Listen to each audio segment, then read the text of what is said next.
Gusto lang po sana namin i-share sa inyo mga kabukids ang moment na to dahil kaninang umaga nung paggising namin nakatanggap po kami ng hindi magandang balita tungkol doon sa ating aso na laging kasama sa vlog, si Tuy Tuy. So sinishare lang po namin dahil nga matagal din natin siya nakasama dito sa channel at lagi siyang sumasama kapag may lakad tayo kung saan saan, minsan sa ilog. So alam naming marami sa inyo na subaybayan din ng ating aso na si Tuy Tuy. So kagabi pala nung natutulog kami, naggala. Pumunta siya sa mga kapitbahay, dumaan siya sa highway. Yun nga lang, hindi inaasahan na daw siya. Base sa kwento ng ating kapitbahay, nahagip siya nung sasakyang dumadaan sa highway. So yun, kaya ngayon naghuhukay lang kami dito mga kabukids at dito natin siya ililibing.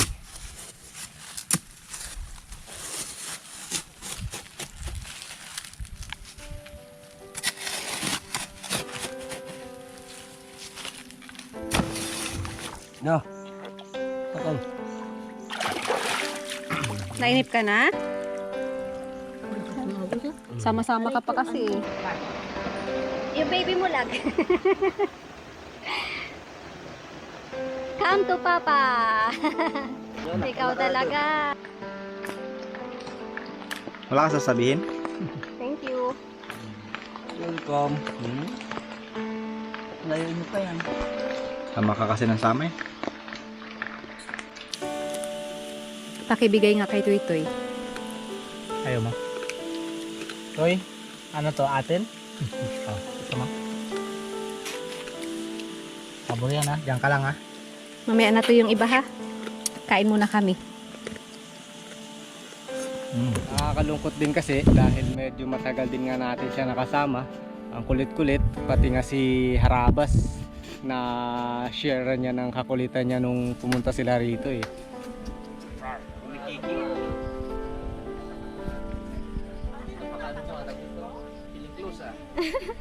Kiss ka pa, oh. Aba.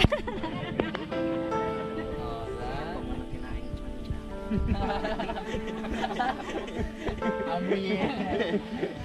Si Amo Jinky pa man, may ano to kanina. Oh, uy, uy, uy. Uy, tigil ay. Sobra na yan ha.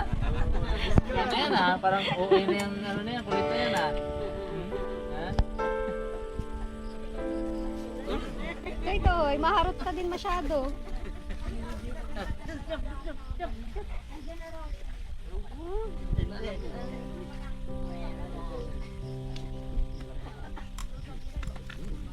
Oh, tama na rin ay.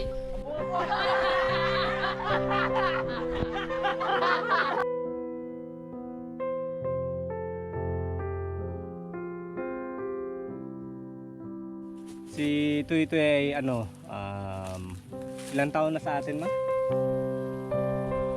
5 years, no? 5 years. 5 to 7. Oo. Matanda pa siya kay Bilog.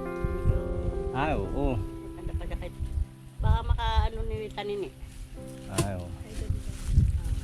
Ayan, matagal-tagal natin nakasama si Tuy Tuy. Mga ano na siya, mahigit 5 years na. Actually siya ay napulot lang natin, di ba ma? Doon sa doon sa kalsada. Oo. Dalawa sila magkapatid. Ngayon siya lang na iwan yung isa namatay. Namatay agad. Oo, Siguro nung mapulot ko mayroon na agad sakit. Kaya hindi na siya tumagal. Yan ang nabuhay si Tuy Tuy. Ayan, share lang namin sa inyo guys.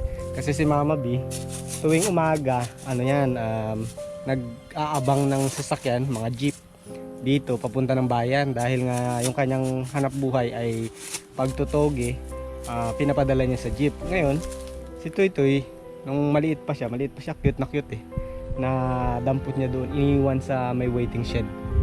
So siguro yung may-ari sa kanya dati, hindi na sila kayang pakainin, kaya nilagay dyan sa may mga tao para may madampot. Kaya yun nga, si Mama B ang nakadampot. At matagal natin siyang kasama-kasama, punta sa bukid, punta sa ilog. Ayan. Yun nga lang, ngayon ay dumating na yung time ng ng magpapaalam si Tuy Tuy. Actually kanina anong nalaman ni Jinky, talagang Iyak Ay. na naman ako. buhos ang luha.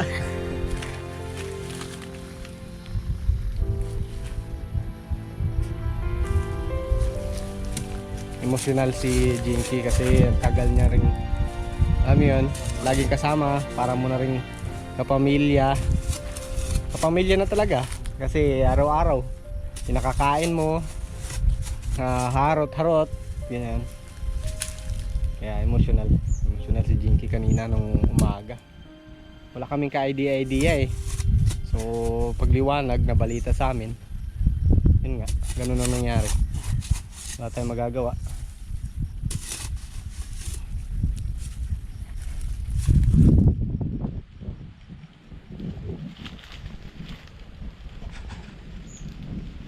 Marahil sa iba mga kabukits, ano lang to, aso lang siya. Pero sa amin, sa mga, alam nyo yun, katulad sa mga mahihilig din sa mag-alaga ng aso, siyempre yung feeling parang ano mo na, kapatid mo na, kapamilya na nga.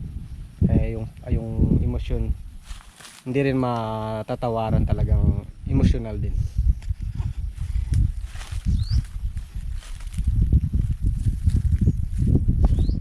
Anong mamimiss mo kay Titi? Makulit.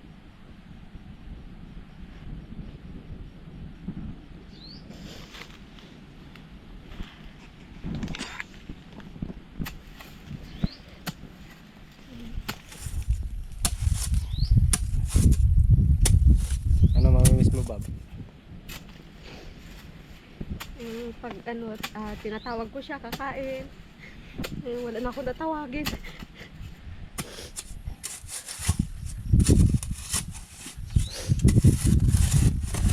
Sa'yo lag yung kabaitan ni Titi, pagsampa niya sa balsa. Akala ko yung pagsampa niya dito. Wala talaga.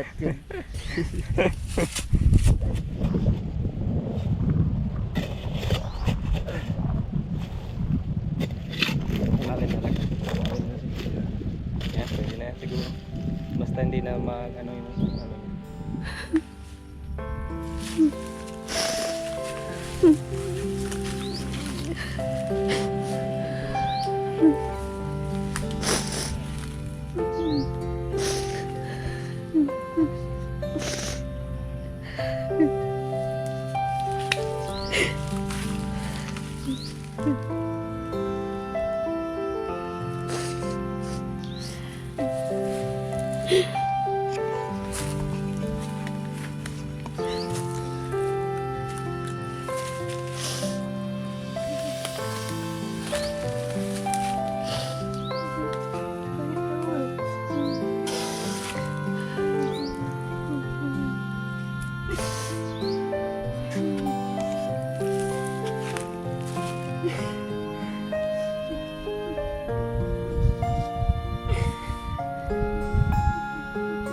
Tumagal ka rin sa amin ng 7 taon. Tuy-tuy. Malaking tulong mo rin sa amin.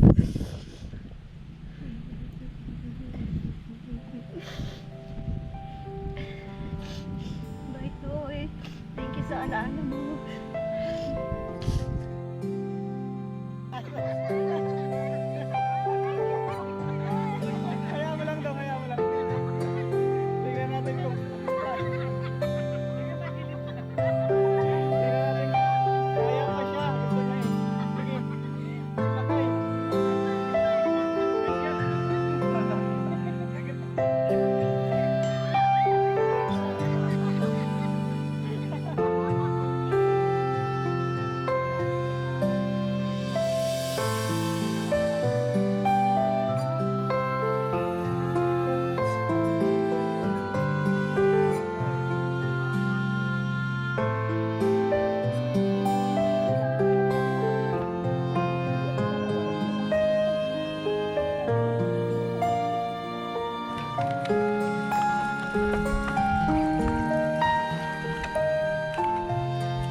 Hindi nakaka. Dali namin sa kala makaligo eh. Ay, wag ka dyan. Magkakapagpag ka. Dito ka muna. Hawakan mo lang siya. Sarap ng buhay ng magnanay. Tulog-tulog lang.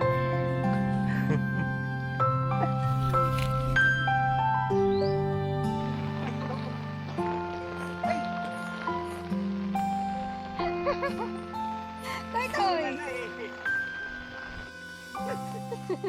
Ako pala haharutin nito. Ay! Bastos ka talaga, ha? Bastos ka Bastos ha? ka talaga. Kasama pa rin si Tutoy. Sarap lupay. Sarap ng buhay ni Tete, pasama-sama lang. Kain-kain, patulog-tulog.